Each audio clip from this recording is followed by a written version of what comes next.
Solodowski. I'm the CEO of Food Rescue Hero, and it's my pleasure to have this session, Standing Out in a Crowd, Navigating the Critical Maze of Foundation Funding. I love foundations and funding, so this is going to be a great conversation, and appreciate our guest panel. We have Andrew McElwain, Vice President, Sustainability with the Heinz Endowment, Hannah Uman, Program Officer, Posner Foundation. Did I say Uman right? Okay. Uman. Okay, sorry. Uman. And Ellen Rossi, President, EQT Foundation. So thank you so much for joining us here today to talk about this sustainability and our work in food rescue and hunger issues. So I'm just going to ask questions, and we're going to go down the panel for answers and then back up with other answers. And then if we get through the questions that we have prepared, we'll be able to answer some from the audience, both here in person and virtually. So our first question is, what are the current priorities of your foundation related to food recovery and climate change? And do you see that being related to any bigger trends in funding?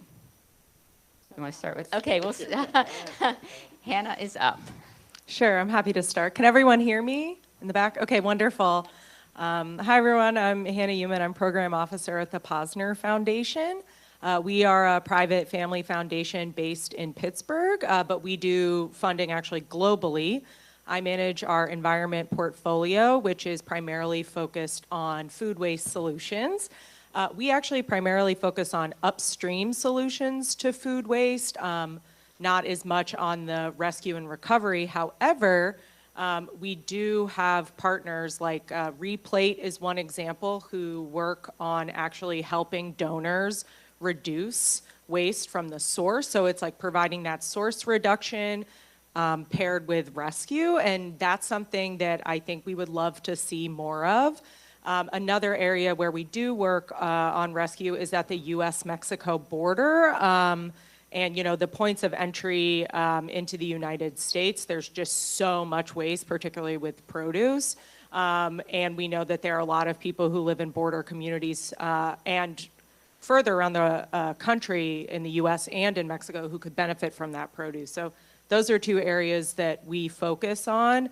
But I think, you know, something, so for those who don't know, I was the third employee at 412 Food Rescue, so this is really full circle for me, but something that, like a trend that I have seen and am excited about and would love to continue to see is really marrying that source reduction and working with donors and being able to monetize that with the rescue and recovery. So for us, I'm Andrew from the Heinz Endowments, and the Heinz Endowments were first or second foundation donor to 412 Food Rescue. It was a race between us and the Hillman Foundation, and really proud of that investment, I would add. The Food Rescue for us is part of a food systems program that seeks to reduce food insecurity and all of the health-related outcomes that come from food insecurity, which you heard about this morning from the Food as Medicine panel. And so we're big advocates for food as medicine, and but particularly with a focus on the overlay between food-related disease and neighborhoods. So it'd be the Hill District, it'd be Homewood, it would be portions of the west end and the north side. So that's really where we're trying to double down our money. And 412 Food Rescue has been a good partner in serving those communities as well as others. I mean, they don't just serve those. But so that's really where the value proposition is for us, is in addressing food insecurity for food insecure people. And just the amount of resources 412 Food Rescue has moved in its 9-year existence is quite extraordinary. So that's why they're a priority for us. We do also have a climate program. The program officer who manages that reports to me, but is a veteran, and so they're somewhat separate at our organization. I'm somewhat different than my other two panelists. I'm a corporate funder, actually. EQT is a natural gas company. We produce natural gas here in southwestern PA and parts of really rural areas. So for us, food insecurity funding looks like traditional food bank funding, because a model, and we've tried, like 412 Food Rescue in some of the more rural areas of Pennsylvania and West Virginia, it can't work because of connectivity issues and because of access to transportation and just the distance that people have to travel. In West Virginia, they are losing grocery stores rapidly because they are closing in communities, and people are having to travel now double distance to get to someplace that has healthy food. So what we're trying to address those issues through our support through the company, we do have a corporate foundation at EQT, which I oversee, as well as a corporate giving program. But we're trying to work with local farmers and really dealing with in an ag space in West Virginia and parts of rural PA to make sure that their food that they are growing isn't going to waste. And it's going into the hands of children and seniors through some different innovative ways, like those grocery stores that still exist, or even they might be a gas station, and taking through extension services through WVU, taking some of that produce into those gas stations and making the schools aware to let the kids know that those families can go there to access fresh fruits and vegetables. So it's a different way to think about how we are transforming and getting food into the hands of those who need it when you have those transportation and connectivity issues. Thank you all.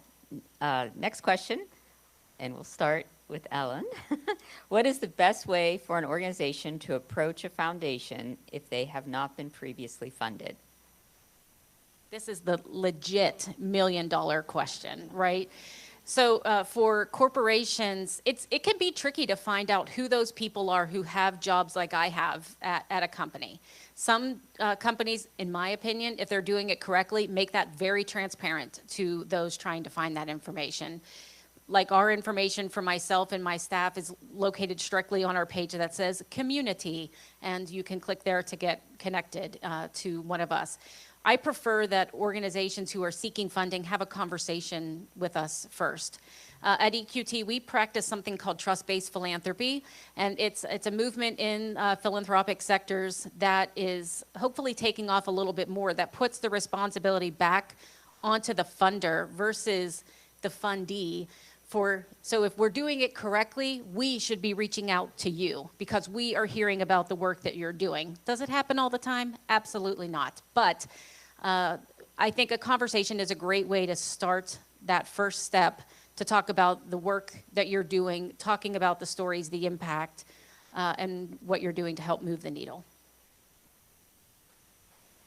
So for our organization, we tend to encourage a letter of inquiry, which is available off our website, and it's short. You don't have to write a whole proposal. You don't have to put in your Homeland Security documents and everything else. You just tell us what you're up to. And then I would say a lot of those tend not to be too strategic, don't really fall into our categories, and tend not to get funded. But I have pulled, especially in the foods area, I have pulled a number of those in and funded them. So it's not a gamble at terrible odds.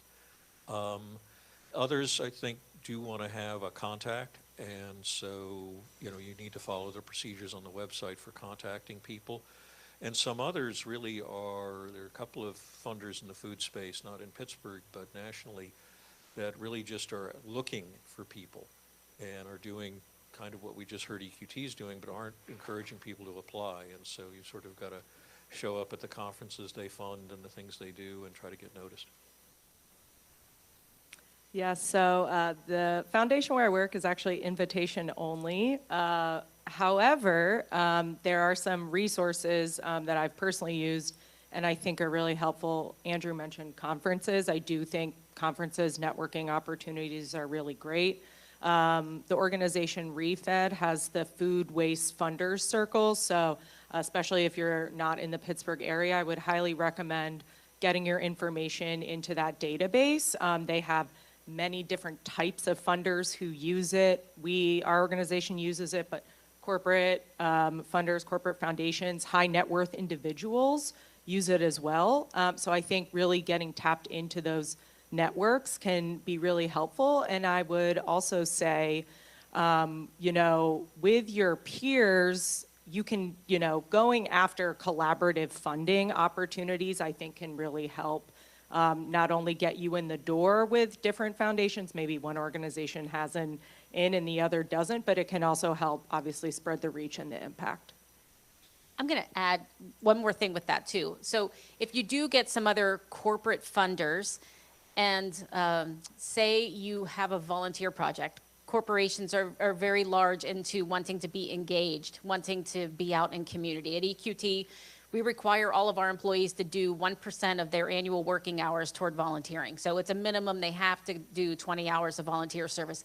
That sounds like a prison statement, doesn't it? Like you have to do 20 hours of community service.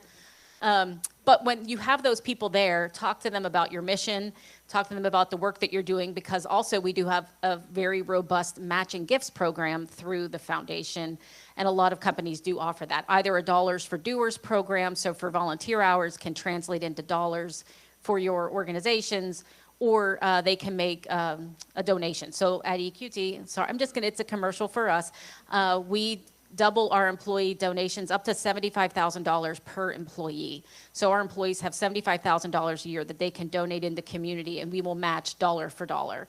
And on Giving Tuesday, we double that match that our employees make. So always take advantage of those people. You have somebody who's listening to your mission, they're helping you work with your mission, and they also have available money through their companies. Can I add something to that first? But that's really high and generous. I've worked in corporate philanthropy, very impressive. One other thing that I would say to that is definitely volunteer opportunities are a great way to get connected, but also, in my opinion, I know people feel differently about this, but make sure that you're getting a donation for your time in organizing the volunteer events. And that's just another way to drive revenue to the organization and show that you have a diversified funding pool, which funders also like to see. Thank you all. And it reminds me of the last session where we talked about one Medicaid program is one Medicaid program. And every foundation is every foundation. So no foundations are going to be similar in how you can approach them and what they're looking for in terms of proposals. So next question, what are some red flags and some things that make you think, oh, this organization is just not ready, or I have many more questions than answers on their proposals, or things along that line? And maybe Hannah will go back to start with you. Sure, thanks. Let me see, red flags. Well, I can, one red flag, I think, for our board when we bring proposals forward is if the amount that the organization spends on fundraising and or administrative costs is way outweighs programmatic costs. So I think that's one thing. We know that you need staff and you need people to run your organization, but that can definitely be a red flag if you're spending like 25 or more % of your budget. And for bigger organizations too, I think, your audit is actually really valuable information in making sure that you're really providing a thorough and audit and getting a clean opinion, meaning like, your audit is okay. Those are things that are especially at private foundations or folks, even when I've worked in corporate philanthropy, people read those and they take those seriously. I also think when you have so many different types of programs that maybe don't all fit together towards your mission, that's also something that we, can see where someone's just going after lots of different funding, and I get it, you have to keep the lights on, but you have so many different things and it doesn't actually feel like at the end of the day all of this is going back to the mission, I think can be another red flag. I agree with all those, and then I would add, because I just got a briefing this morning on the public support test, which we do every few years, is, we foundations can't tip you into being a private foundation, that is, drawing less than 1/3 of your income from the general public. And so we have to be careful the size of our grant is proportionate to your financing from other sources, or there's a risk that your nonprofit could be tipped into being a private foundation, which you don't want. If you're still in your first 5 years, it doesn't really start to be a problem until your 4th year. So just something to keep an eye on. But, so, yeah, if the request is out of line to sort of the financing the organization or would make us too large a portion of your overall budget, that's a red flag for us. And then I think, being grounded in the community you aim to serve, reflecting the community you aim to serve, those are things that are very important to us. I will also say that after the check is received, if an organization just disappears and we're not hearing from the organization with updates or questions, if they're having issues, what we don't want to see is having issues and then they come back for a grant report several months later and said, we had issues several months back. So it's being upfront and honest with your grantors to let them know when things maybe just aren't going the way you thought they were going to. Things happen, things come up, life happens, pandemics happen, and you can't do what you thought you were going to do when you wrote that request March 1st.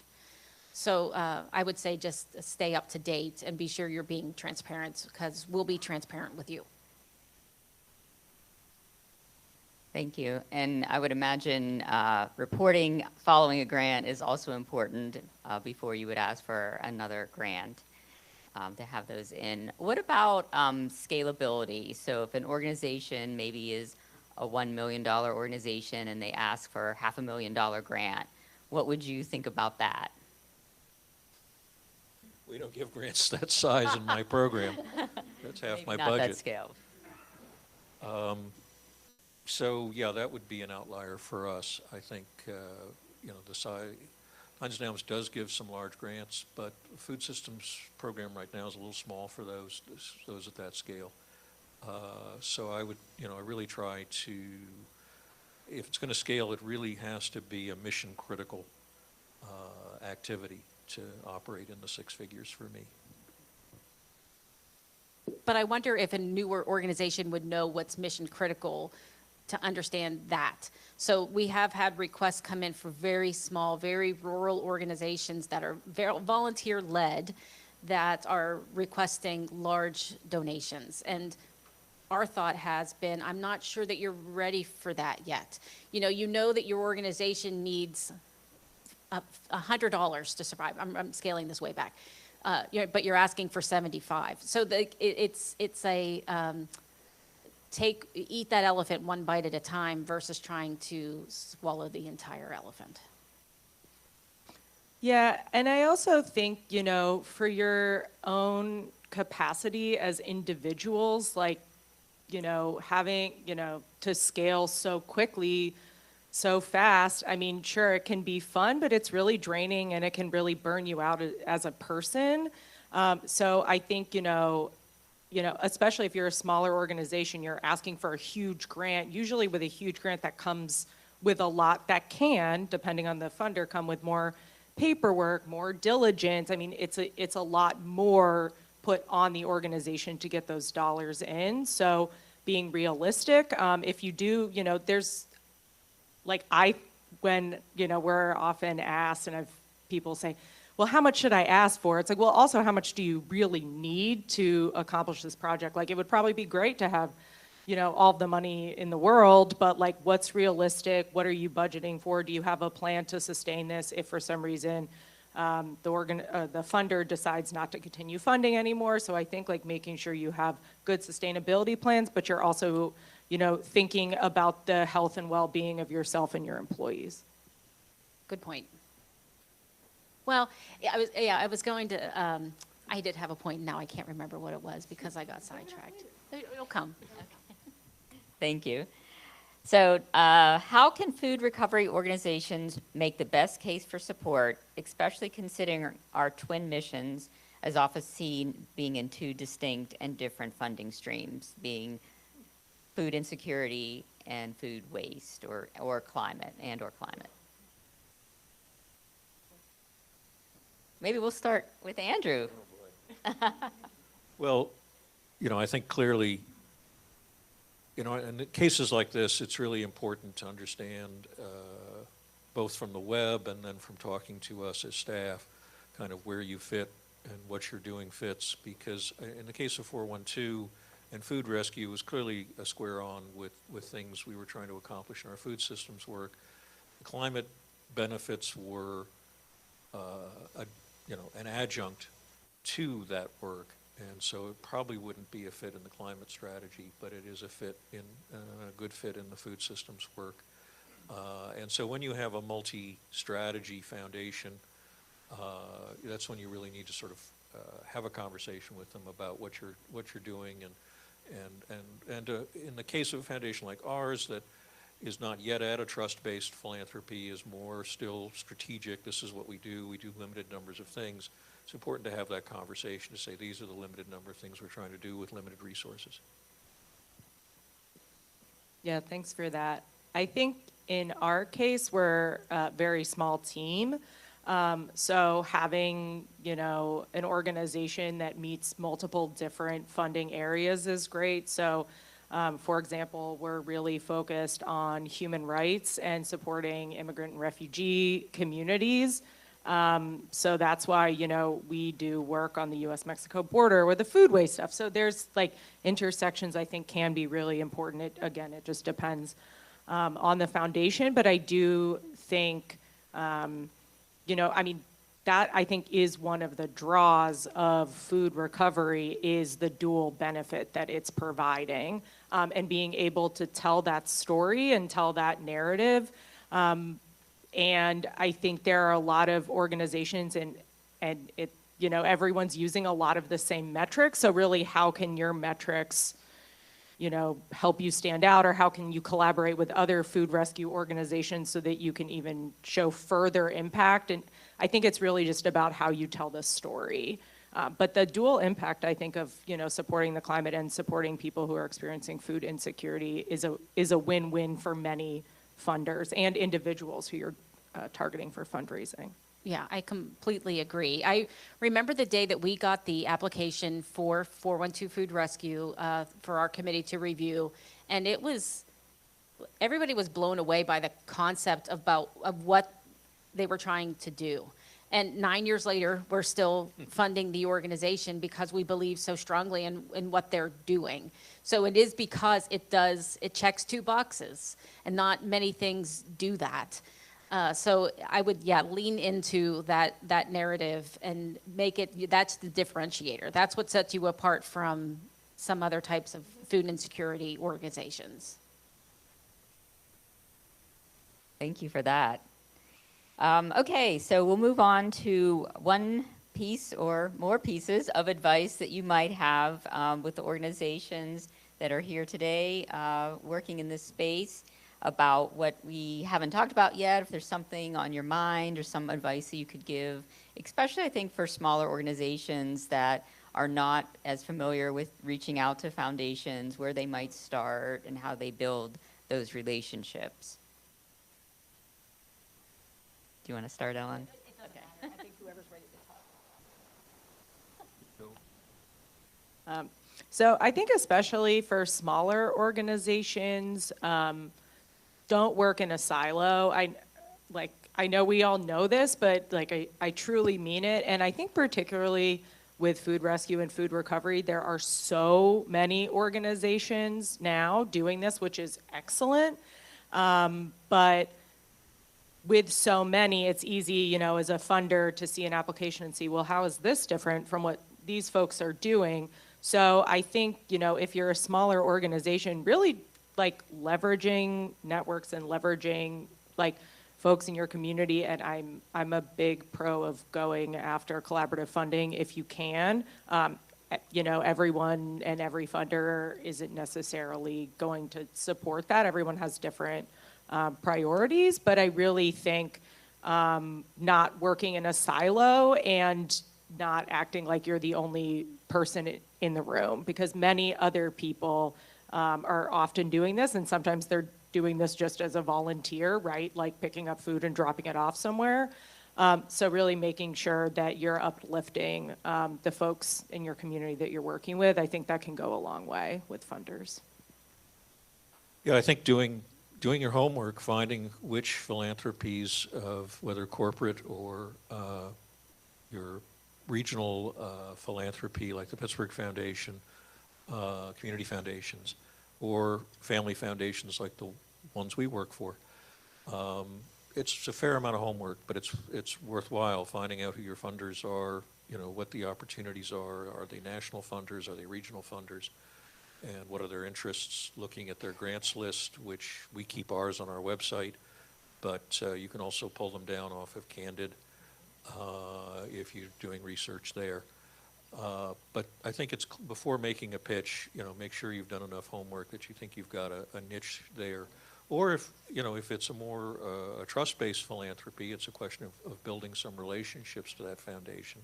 I noticed the Cleveland Foundation is hiring for a trust-based philanthropy program director right now. So that's an interesting development there if any of you are from that part of the world. But then it's a question of making those contacts. And, you know, and in addition to at a group like the Pittsburgh Foundation, you not only have their discretionary grant making that they do, but then they have a slew of donor advised funds, some of which may be in the food space or the climate space. So, you know, getting in front of your community foundation, seeing if there's a fund there that they have that might fit with you are things I would recommend. Yeah, and Andrew, that reminds me too, I think most regions have a regional grant makers network. Yeah, PSO, right, philanthropy serving organizations. Yeah, so looking that up, because that would list the foundations in your region and what areas that they focus on, that can be helpful. I would also ask your current funders, did they know other people who you believe would be interested in the mission? Generally, there's a network among funders in areas either nationally or more regionally. So I would ask them if they have other tips for who else they should be reaching out to, and or help the funders help make connections for you and introduce you. And lastly, I'd put in a plug for the Sustainable Agriculture and Food System Funders Network, affectionately called Sassafras. They have a new executive director who was the head of the Los Angeles Food Policy Council. She's amazing. And I say that only because I was on the search committee. But that's a neat group, and I believe they have their member list online. Now things just keep happening. So yeah, food policy councils, that's another great network. Funders are often in that group. The other thing I would say is, you know, when you have community events and things like that, invite funders. Or just generally, you also just don't know who has access to what. You know, Andrew's point about the donor advised funds, like there's lots of donor advised funds out there and they're private, so you wouldn't know maybe who has access to that, but you never know who is showing up to one of your community events or a volunteer event or anything like that that has connections. So I think, you know, you can often think of like anyone that you're interacting with as a fundraising opportunity, because you do never know. And I'll also say on an application to don't overpromise and then under-deliver. That that goes without saying, but if you're looking to set some metrics, keep them realistic, and maybe you don't have to shoot for the moon, you're just aiming for something a little bit closer. The other thing that struck me, I went to the Grant Makers and Health Summit this year as a speaker, and the amount of food activity there and the number of sessions they had on food policy, on food as health and food as medicine, really was striking this year. So it's not just sort of those of us who've been in the food space a long time. You're starting to see big foundation PSOs like Grant Makers and Health starting to take a look at this space and saying, what more can we do here to keep people healthy? Thank you. And I'll also add that I came from the United Way, and I would also encourage everyone to get to know their local United Ways. They're often funding in basic needs, education and health, and there would be a lot of connections in the work that we're all doing here with your United Ways. So I would encourage that as well. Community foundations, as we discussed, and other local family foundations as well.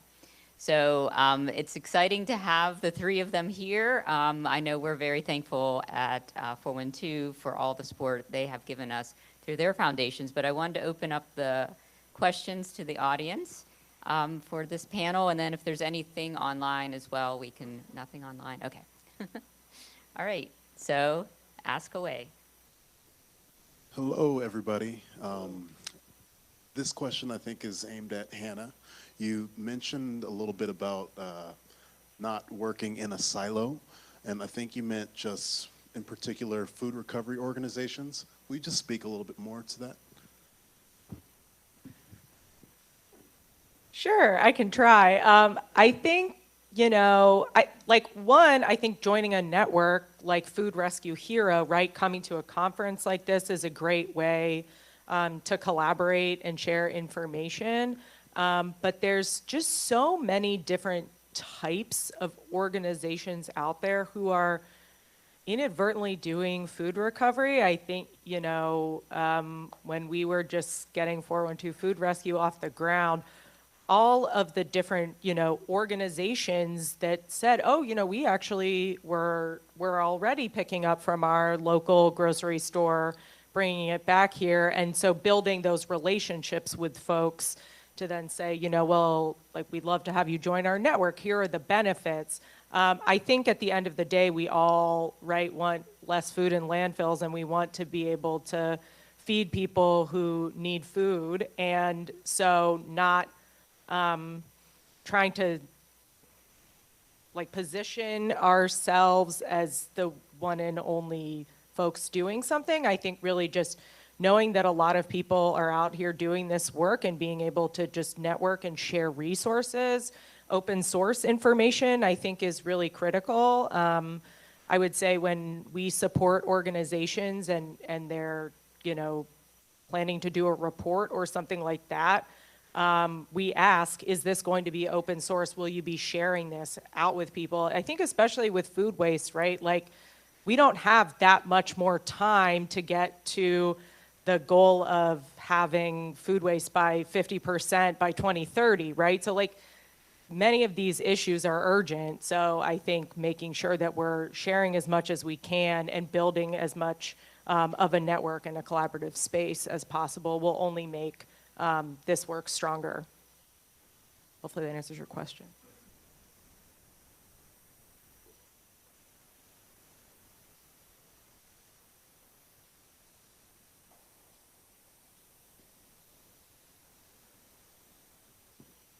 Everybody, my name's Brad. I'm with Food Rescue Hero, Listen team.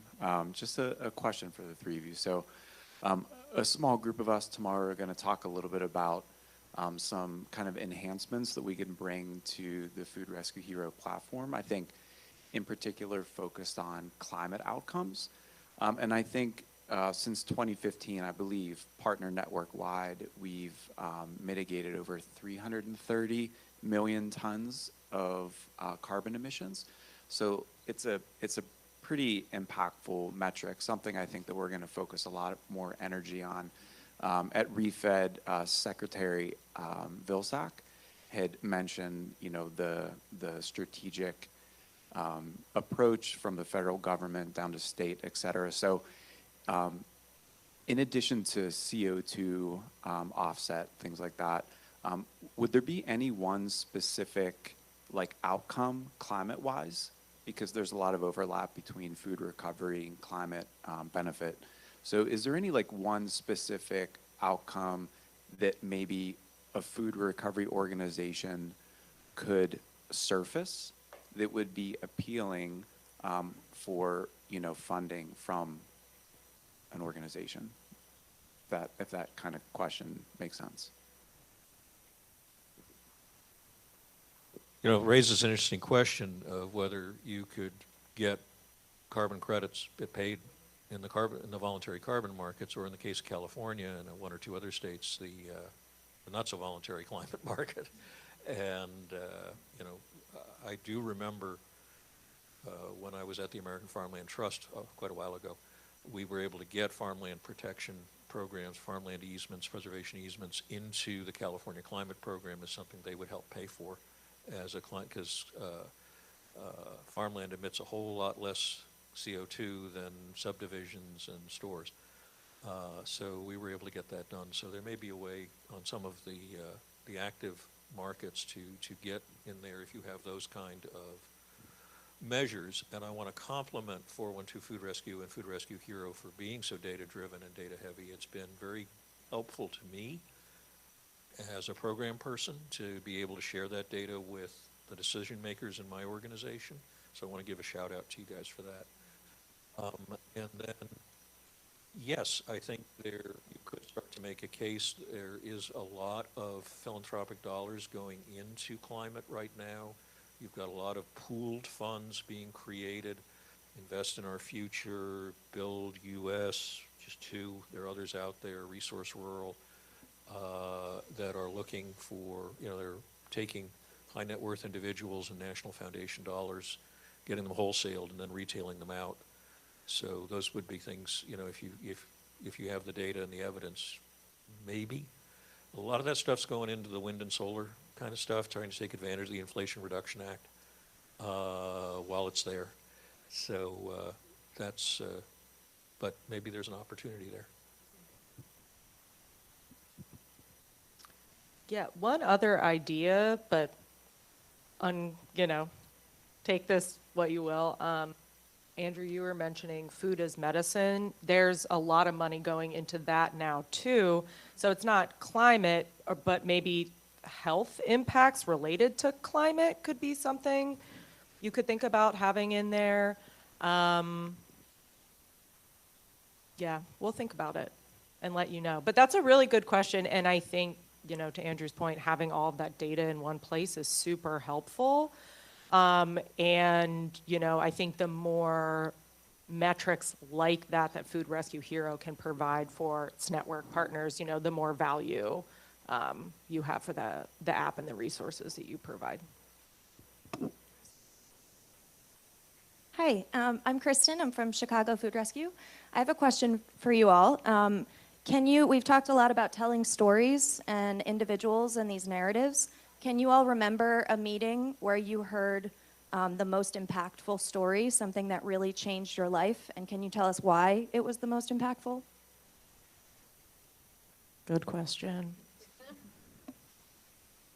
So I can't say it changed my life, but certainly the first time I did a site visit with the Black Urban Gardeners of Pittsburgh, gardeners and farmers of Pittsburgh, they call themselves Bugs. The first time I met with Bugs and met the people doing the work and their storytelling and the narrative they had about reclaiming sovereignty over their own food in a food desert and in a community with both a lot of food insecurity and a lot of food-related illness, it was very powerful and compelling. And even though the organization was at a fairly early stage, we decided to make an investment and say, yes, we need to support the vision these folks have and see if we can't get them there. And so that's a set of stories of people, claiming their food for themselves. I'll always remember that. Mine's a little different than that, but we work with a local organization called the Western Pennsylvania Conservancy, which does a lot of environmental work here in Western PA. There was a small elementary school in Washington County, very rural areas, and the kids in the 5th grade were learning about erosion in their science class. And they went outside, they had a small creek, or crick, as you might hear people call it here in PA, running through the playground, and the kids went back inside to their teachers and said, we have erosion on our playground because the creek is wearing away some of the surfaces out at the creek. And so the teacher happened to know that, well, I'm going to ask the Western Pennsylvania Conservancy if they can maybe help. And so the Conservancy then reached out to EQT, and I said, I love it, but let's go in and talk to the kids. So we actually went in, we had some of their environmentalists come in with the students, talk about what things would work to plant along the creek beds. The students were involved in helping to design how that area would look for their playground, and then they got to be involved in actually planting some of those new shrubs along the creek bed to help with the erosion. So that sort of project is like I love that type of thing where we can, where kids come up with an idea and they have willing adults in their lives who are willing to go the extra mile to help them get the funding for something. And then they come back to the playground for years to come and say, hey, I helped to plant those things. So this story, I think, it's more bland, I feel like, but it's really stuck with me. So, like I mentioned, one of the organizations that we work with is Replate, which is a national food recovery organization. And we were supporting them on helping do source reduction. And they talked about, they worked with a large streaming service and actually using, like by working directly with them, they graduated them from the program where this streaming service actually no longer needed pickups because they had like operationalized to the point of no longer needing the nonprofit. And to me, like that might not sound, you know, the most heartfelt, but like that was just like, that's impact that's really tangible. And I think for us, we're, you know, working on upstream solutions to food waste.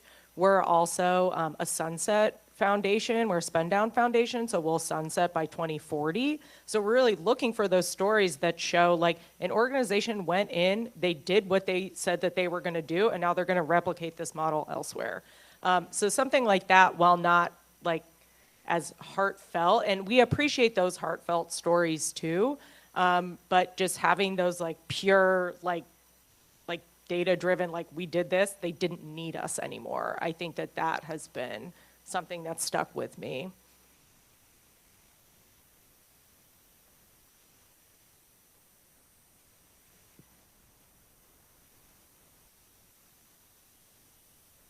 My question goes back to the metrics and thinking about efficacy metrics and measures. We have access to a lot of number of rescues, number of pounds rescued, things like that.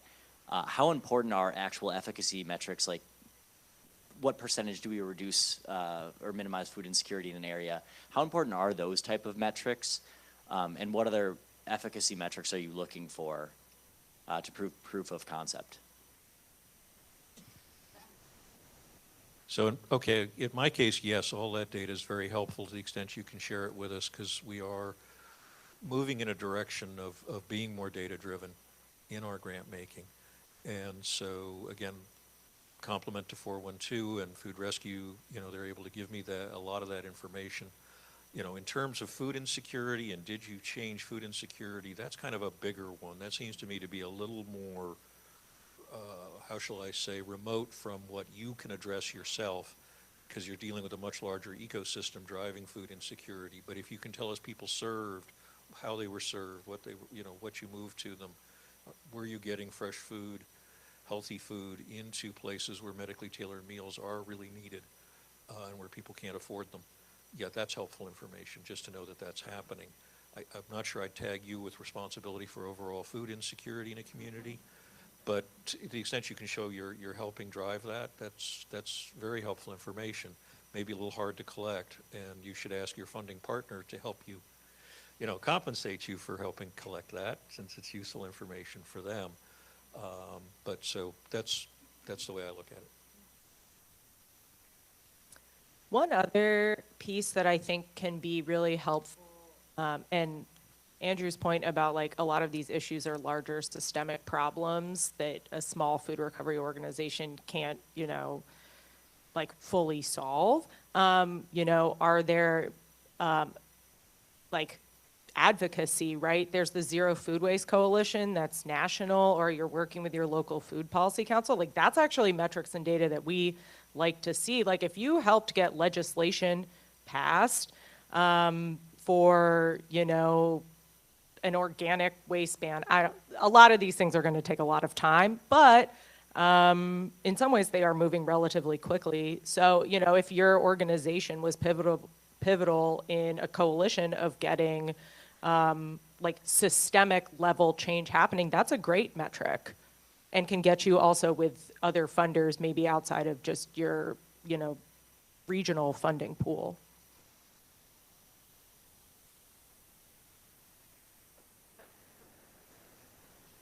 So people can hear you online.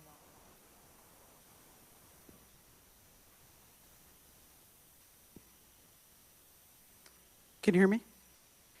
So more specifically, like earlier in a different conversation, we were, you know, when we were talking about donations on our website, we were curious, like what kind of language and some of the I guess, what metrics that we see or that we can talk about are pounds, meals, dollar value.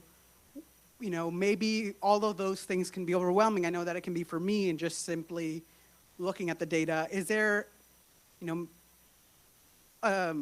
any of those make more sense from your perspective? Great question.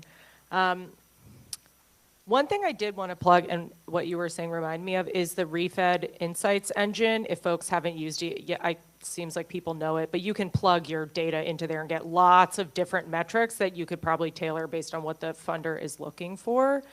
I mean, in some way, like dollars saved, I think is really impactful. You're saving, people money, you're saving the organization that you're delivering food to money, like that is impactful.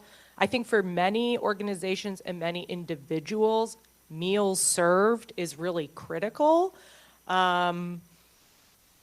So that's one I think it's really, again, it's tailoring to your funder. Like for our organization, meals served may not be the most interesting, but for another organization or another funder, that's like exactly what they want to see. So I would recommend, you can tailor your information to your funder, but I think having all of those metrics available, and again, you don't have to go above and beyond to do a lot of that work because the Insights engine is there for you. Also, if you're in the Food Rescue Hero Network, I believe that information. So there's like very easy ways to get that information that can then be given to funders, and you can tailor it based on what they're looking for. In our case, we're really interested in serving disadvantaged populations, and so data on that is extremely helpful. And for us, it's about what other partners you're working with in communities. So how many partners are you pulling from, especially as maybe you're entering into a new geography of your program? Okay, we are at time, and I want to say a special thank you to Ellen, Andrew, and Hannah for joining us, for coming today, for providing some great insights for our folks, and for everyone who is here as well and tuned in online. We really appreciate. Thank you.